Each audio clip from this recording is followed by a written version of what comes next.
कर्म सबसे ऊपर आता है। व्यक्ति कर्म करने के लिए ही पैदा हुआ है और बिना कर्म किए कोई नहीं रह सकता। फल की चिंता करना व्यर्थ है, क्योंकि इससे मनुष्य का मन काम में भटकने लगता है। किसी कर्म से सफलता नहीं मिलती तो क्या हुआ, असफलता भी ज्ञान के द्वार खोलती है। अगर बिना फल की चिंता किए कर्म करते रहोगे तो सफलता और मन की शांति जीवन भर तुम्हारा साथ नहीं छोड़ेगी। जो कर्म फल से विरक्त होकर कर्म करता जाता है उसका आध्यात्मिक ज्ञान बढ़ता जाता है। हरे कृष्णा, राधे राधे। सभी भक्तों को सादर प्रणाम। भक्तों, आप नियमित रूप से प्रातः 5 बजे हमारे चैनल पर आषाढ़ मास महात्म्य की कथाएं श्रवण करते हैं। साथ ही सभी वारों की व्रत कथाएं भी श्रवण करते हैं। भक्तों, यदि आपने अभी तक चैनल को सब्सक्राइब नहीं किया है तो अवश्य ही कर लें। साथ ही बेल आइकन भी प्रेस कर लें, जिससे आपको आने वाले हर नए वीडियो की नोटिफिकेशन तुरंत ही मिल जाए। कल के अध्याय में आपने अस्वस्थ तीर्थ, पिप्पल तीर्थ, शनेश्चर तीर्थ, सोम तीर्थ, धान्य तीर्थ और विदर्भा संगम तथा रेवती संगम तीर्थ की महिमा की कथा श्रवण करी। भक्तों, आज के इस अध्याय में पूर्ण तीर्थ और गोविंद आदि तीर्थों की महिमा, धन्वंतरी और इंद्र पर भगवान की कृपा की कथा का वृतांत श्रवण करेंगे।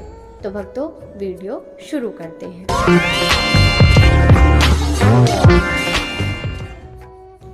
ब्रह्मा जी कहते हैं, गौतमी गंगा के उत्तर तट पर पूर्ण तीर्थ है। वहां यदि मनुष्य अनजान में भी नहा ले तो कल्याण का भागी होता है। पूर्ण तीर्थ के महात्म्य का वर्णन कौन कर सकता है, जहां स्वयं चक्रधारी भगवान विष्णु और पिनाकधारी भगवान शंकर निवास करते हैं। पूर्व काल में आयु के पुत्र धन्वंतरी राजा थे। उन्होंने अश्वमेध आदि अनेक प्रकार के यज्ञों का अनुष्ठान किया, भांति भांति के दान दिए तथा प्रचुर भोग भोगे। फिर भोगों की विषमता का अनुभव करके उन्हें बड़ा वैराग्य हुआ। धन्वंतरी ये जानते थे कि पर्वत के शिखर पर, गंगा नदी के किनारे, समुद्र के तट पर शिव और विष्णु के मंदिरों में अथवा विशेषता किसी पवित्र संगम पर किया हुआ जप, तप, होम सब अक्षय होता है। इसलिए उन्होंने गंगा सागर संगम पर भारी तपस्या आरंभ की। एक बार राजा धन्वंतरी ने राज्य करते समय एक महान असुर को रणभूमि से मार भगाया था। उसका नाम था तम। वह 1000 वर्षों तक राजा के भय से समुद्र में छिपा रहा। जब उसे मालूम हुआ कि राजा धन्वंतरी विरक्त होकर वन में चले आए और उनका पुत्र राज सिंहासन पर आसीन हुआ, तब वह समुद्र से निकला और उस स्थान पर आया जहां महाराज धन्वंतरी गंगा तट पर आश्रय ले जप और होम में संलग्न थे तथा ब्रह्म चिंतन में तत्पर थे। उसने सोचा, इस बलवान राजा ने मुझे अनेक बार नष्ट करने का प्रयत्न किया, अतः मैं भी क्यों ना अपने इस शत्रु को नष्ट कर डालूं। ऐसा निश्चय कर उसने माया से एक स्त्री का रूप बनाया और राजा के पास आया। वह मायामयी सुंदरी तरुणी देखने में बड़ी मनोहर थी। उसने हंसते हुए नाचना और गाना आरंभ किया। उस सुंदरी को बहुत समय तक इस अवस्था में देख राजा ने कृपा पूर्वक पूछा, कल्याणी, तुम कौन हो? किसके लिए इस गहन वन में निवास करती हो और किसे देखकर तुम्हें इतना उल्लास हो रहा है? तरुणी बोली, राजन, आपके रहते संसार में दूसरा कौन है जो मेरे उल्लास का कारण हो सके? मैं इंद्र की लक्ष्मी हूँ। आपको सब भोगों से संपन्न देख बारंबार आपके सामने विचरती हूँ। असंख्य पुण्य के बिना मैं सभी के लिए अत्यंत दुर्लभ हूँ। उसकी यह बात सुनकर राजा ने अत्यंत कठोर तपस्या त्याग दी और मन ही मन उसी का चिंतन करने लगे। उसी के आश्रय तथा उसी के आज्ञा पालन में रहने लगे। जब सब तरह से वे एकमात्र उसी की शरण में चले गए, तब उनकी भारी तपस्या का नाश करके तम अंतर ध्यान हो गया। इसी बीच में मैं राजा को वर देने के लिए गया। वे तपोभ्रष्ट एवं विह्वल होकर मृतक के समान रो रहे थे। मैंने अनेक प्रकार की युक्ति से महाराज धन्वंतरी को संतावना दी और कहा, राजन, तुम्हारा शत्रु तम तुम्हें तपस्या से भ्रष्ट करके कृतकार्य होकर चला गया। तुम्हें शोक नहीं करना चाहिए। प्रायः सभी तरुणी स्त्रियां पुरुष को पहले कुछ आनंद और पीछे भारी संताप देती हैं। फिर वह तो मायामयी थी, अतः उसका संतापप्रद होना क्या आश्चर्य की बात है। तब राजा धन्वंतरी का भ्रम दूर हुआ। वे हाथ जोड़कर बोले, ब्राह्मण क्या करूं? तपस्या के पार कैसे जाऊं? मैंने उत्तर दिया, देवाधिदेव जनार्दन की यत्न पूर्वक स्तुति करो, उससे तुम्हें सिद्धि प्राप्त होगी। भगवान विष्णु वेद पुरातन परमात्मा हैं। उन्होंने संपूर्ण जगत की सृष्टि की। तीनों लोकों में उनके सिवा दूसरा कोई पुरुष नहीं है जो प्राणियों के समस्त मनोरथ की सिद्धि कर सके। मेरी आज्ञा मानकर राजा धन्वंतरी गिरिराज हिमालय पर चले गए और वहां दोनों हाथ जोड़कर भक्ति पूर्वक भगवान विष्णु की स्तुति करने लगे। धन्वंतरी बोले, सर्वत्र व्याप्त रहने वाले विष्णु आपकी जय हो। अचिंत परमेश्वर आपकी जय हो। विजयशील अच्युत आपकी जय हो। गोपाल आपकी जय हो। लक्ष्मी के स्वामी जगन्मय श्री कृष्ण आपकी जय हो। भूपते आपकी जय हो। नाथ आपकी जय हो। आप शेषनाग की सैया पर शयन करने वाले हैं, आपको नमस्कार है। सर्वव्यापी गोविंद आपकी जय हो, जय हो। आप विश्व की सृष्टि करने वाले हैं, आपको नमस्कार है देव, आपकी जय हो। आप विश्व का पालन और धारण करने वाले हैं, ईश आपकी जय हो। आप सद सत्व स्वरूप हैं, माधव आपकी जय हो। आप धर्मनिष्ठ परमात्मा को नमस्कार है। कामनाओं को पूर्ण करने वाले और काम स्वरूप केशव आपकी जय हो। गुणों के सागर श्री राम आपकी जय हो। आप सृष्टि देने वाले और पुष्टि के स्वामी हैं, आपकी जय हो, जय हो। कल्याणदाता आपको नमस्कार है। संपूर्ण भूतों के पालक आपकी जय हो। भूतेश्वर आपकी जय हो। आप मौन धारण करने वाले हैं, आपको नमस्कार है। कर्मों के दाता हैं, आपकी जय हो। आप ही कर्म स्वरूप हैं। पीताम्बरधारी प्रभु आपकी जय हो। सर्वेश्वर आपकी जय हो। आप सर्व स्वरूप हैं। आप मंगल रूप प्रभु को नमस्कार है। नाथ आप सत्य गुण के अधिनायक हैं, आपकी जय हो, जय हो। आप संपूर्ण वेदों के ज्ञाता हैं, आपको मेरा नमस्कार है। आप ही जन्मदाता हैं और आप ही जन्म देने वाले प्राणियों के भीतर निवास करते हैं, आपकी जय हो। परमात्मन आपको नमस्कार है। मुक्तिदाता आपकी जय हो। आप ही मुक्ति हैं। भोग प्रदान करने वाले केशव आपकी जय हो। लोकप्रद परमेश्वर आपकी जय हो। पापों का नाश करने वाले लोकेश्वर आपकी जय हो। भक्त वत्सल आपकी जय हो, जय हो। चक्र धारण करने वाले परमेश्वर आपको प्रणाम है। मानदाता आपकी जय हो। आप ही मान हैं। विश्व वंदित देव आपकी जय हो। धर्मदाता आपकी जय हो। आप धर्म स्वरूप हैं। संसार से पार लगाने वाले परमात्मन आपकी जय हो। अन्नदाता आपकी जय हो, जय हो। आप ही अन्न हैं। वाचस्पते आपको नमस्कार है। शक्तिदाता आपकी जय हो। आप ही शक्ति हैं। विजय का वरदान देने वाले ईश्वर आपकी जय हो। यज्ञदाता आपकी जय हो। आप ही यज्ञ हैं। आपके नेत्र पद्म पत्र की तरह विशाल हैं, आपकी जय हो। दान देने वाले परमेश्वर आपकी जय हो। आप ही दान हैं। कैटव का नाश करने वाले नारायण आपकी जय हो। कीर्तिदाता आपकी जय हो। आप ही कीर्ति हैं। मूर्तिदाता हैं, आपकी जय हो। आप ही मूर्ति धारण करने वाले हैं। शौख्यदाता आपकी जय हो। आप ही सौख्य स्वरूप हैं। पावन को भी पावन बनाने वाले परमात्मन आपकी जय हो। शांतिदाता आपकी जय हो। आप ही शांति हैं।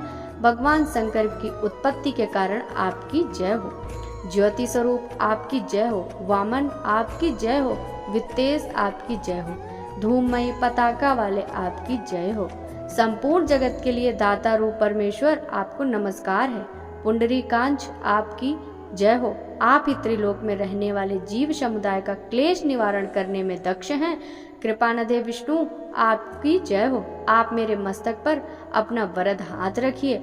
समस्त कामनाओं को पूर्ण करने वाले शंख चक्र गदाधर भगवान विष्णु ने इस प्रकार स्तुति करने वाले धन्वंतरी से वर मांगने को कहा।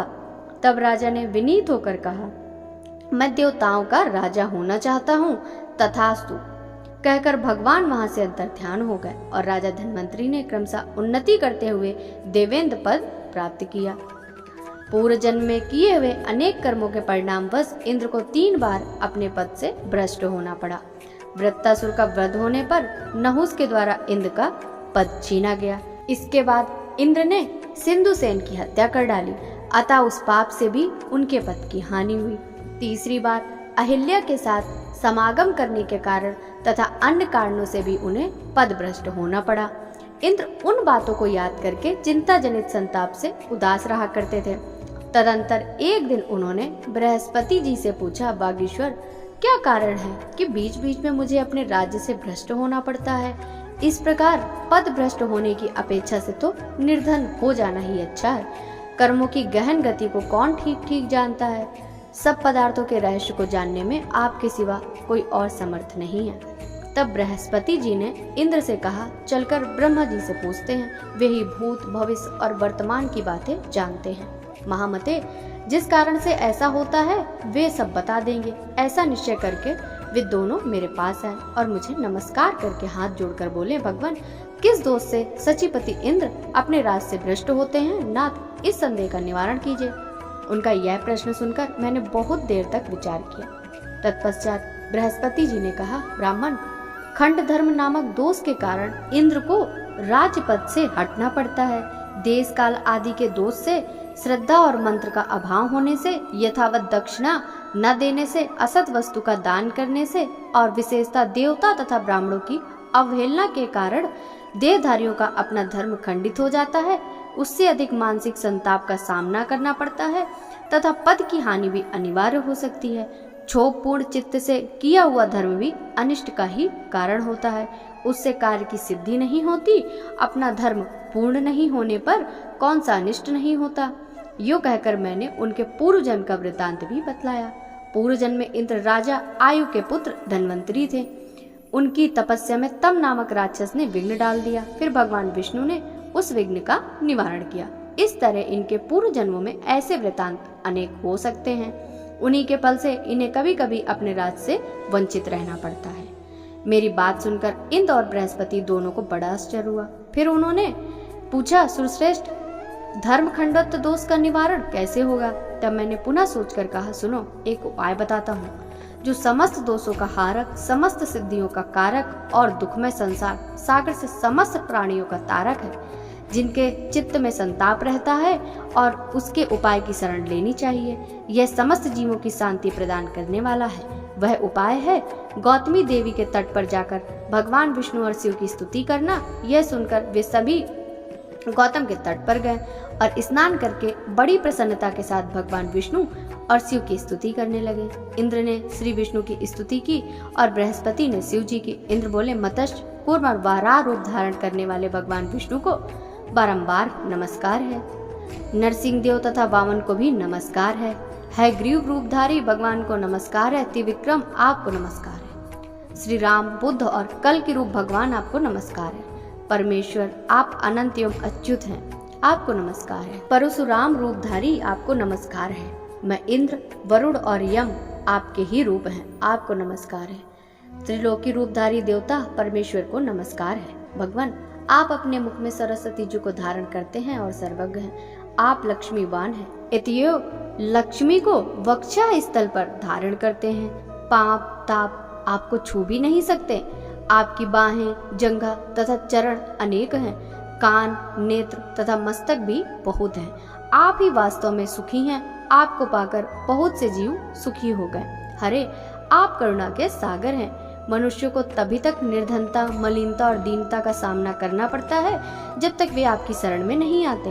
बृहस्पति बोले, ईश, आप परम सूक्ष्म, ज्योतिर्मय, अनंत, ओंकार मात्र से अभिव्यक्त होने वाले प्रकृति से परे चित्त स्वरूप, आनंदमय और पूर्ण रूप हैं। मुमुक्षु पुरुष आपका स्वरूप ऐसा ही बतलाते हैं। भगवान, जिनके हृदय में एक भी कामना नहीं है अथवा जो पूर्ण मनोरथों को प्राप्त कर चुके हैं, वे भी पंच महायज्ञों द्वारा आपकी आराधना करते हैं। उसके फल स्वरूप आपके दिव्य धाम अथवा दिव्य स्वरूप में जो संसार सागर से परे है प्रवेश कर जाते हैं। शंभु, वे निष्काम अथवा आत्मकाम पुरुष समत्व बुद्धि के द्वारा सब प्राणियों में आपका दर्शन करके क्षुधा, पिपासा, शोक, मोह और जरा, मृत्यु रूप 6 उर्मियों के प्राप्त होने पर शांत भाव से रहते हैं। ज्ञान के द्वारा कर्म फलों को त्याग देते हैं और ध्यान के द्वारा आप में प्रवेश कर जाते हैं। मुझ में न जाति के धर्म है और न वेद शास्त्र का ज्ञान है, न ध्यान का अभ्यास है और न मैं समाधि लगाता हूँ। केवल शांत चित्त भगवान शिव को, जो रुद्र, शिव और सोम आदि नामों से पुकारे जाते हैं, भक्ति के साथ प्रणाम करता हूँ। भगवान, आपके चरणों में भक्ति रखने से मूर्ख मनुष्य भी आपके मोक्षमय स्वरूप को प्राप्त कर लेता है। ज्ञान, यज्ञ, तप, ध्यान तथा बड़े बड़े फल देने वाले होम आदि कर्मों का सर्वोत्तम फल यही है कि भगवान सोमनाथ में निरंतर भक्ति बनी रहे। जगदाधर शिव सब जीवों के लिए सदा देखे और सुने प्रिय की फल की, स्वर्ग की तथा मोक्ष की प्राप्ति के लिए आपकी यह भक्ति ही सीढ़ी है। धीर पुरुष आपके चरणों की प्राप्ति रूपी फल के लिए दूसरी किसी सीढ़ी को नहीं बतलाते। दयालो, इसलिए आपके प्रति मेरी भक्ति बनी रहे, आपके श्री विग्रह की सेवा का सौभाग्य प्राप्त होता रहे। दूसरा कोई उपाय नहीं है। ईश्वर, यद्यपि हम लोग पापी हैं तथा आप अपनी महिमा को देखकर हम पर कृपा कीजिए। आप स्थूल, सूक्ष्म, अनादि, नित्य, पिता, माता, असत और सत्य स्वरूप हैं। श्रुतियों और पुराणों ने इस प्रकार जिनका स्तुवन किया, उन परमेश्वर सोमनाथ को मैं प्रणाम करता हूँ। इन दोनों की स्तुति से भगवान विष्णु और शिव बहुत प्रसन्न हुए और बोले, तुम दोनों अत्यंत दुर्लभ अभिष्ट वर मांगो। तब इंद्र ने कहा, भगवान, मेरा राज्य बार बार अधिकार में आता और छिन जाता है। जिस पाप के कारण ऐसा होता है वह सब नष्ट हो जाए। यदि आप दोनों देवेश्वर अत्यंत प्रसन्न हो तो मेरा सब कुछ सदा स्थिर रहे। यह सुनकर भगवान शिव और विष्णु ने मुस्कुराते हुए इंद्र के वाक्य का अनुमोदन किया और इस प्रकार कहा, यह गोदावरी नदी ब्रह्मा, विष्णु और शिव इन तीनों देवताओं से संबंध रखने वाला महान तीर्थ है। यहाँ सबके मनोरथ पूर्ण होते हैं। तुम दोनों यहाँ श्रद्धा पूर्वक स्नान करो। इंद्र के मंगल के लिए तथा इनके वैभव की स्थिरता के लिए बृहस्पति हम दोनों का स्मरण करते हुए इंद्र का अभिषेक करो तथा मंत्र का उच्चारण करो। इहि जन्मनि पूर्वस्मिन् यत् किंचन सुकृतं कृतं तत्त्वसर्पूर्णा मेतु गोदावरी नमस्तुते। गोदावरी, मैंने इस जन्म में अथवा पूर्व जन्म में जो कुछ भी पूर्ण कर्म किया हो वह सब पूर्णता को प्राप्त हो, आपको नमस्कार है। इस प्रकार स्मरण करके गौतमी गंगा में स्नान करता है, उसका धर्म हम दोनों की कृपा से परिपूर्ण होता है तथा वह साधक अपने पूर्व जन्म के दोष से मुक्त होकर पूर्णवान हो जाता है। इंद्र और बृहस्पति ने बहुत अच्छा कहकर भगवान की आज्ञा स्वीकार ली और दोनों प्रसन्न होकर उस कार्य में लग गए। देवगुरु ने इंद्र का महाभिषेक किया। उससे एक नदी प्रकट हुई जो पुण्य और मंगला कहलाई। उस नदी के साथ जो गंगा जी का संगम हुआ वह बड़ा ही पवित्र एवं कल्याण कारक है। इंद्र की स्तुति से प्रसन्न होकर जगन में भगवान विष्णु प्रत्यक्ष प्रकट हुए और उनसे इंद्र ने त्रिलोकी का राज्य प्राप्त कर लिया।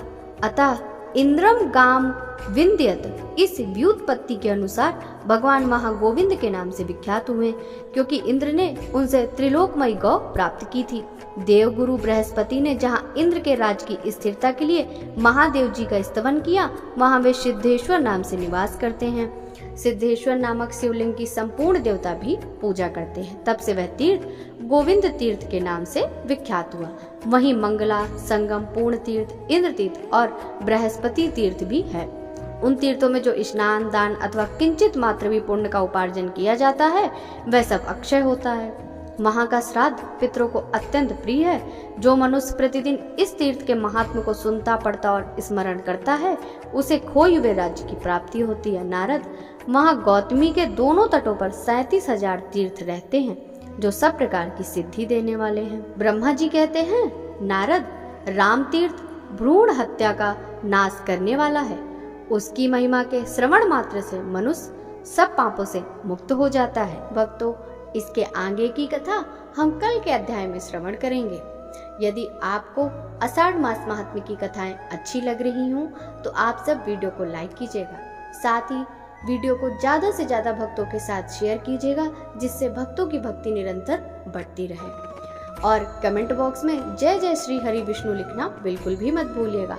आपसे मिलते हैं कल की वीडियो में अगले अध्याय के साथ। तब तक सभी भक्तों को हरे कृष्णा, राधे राधे, हरि बोल।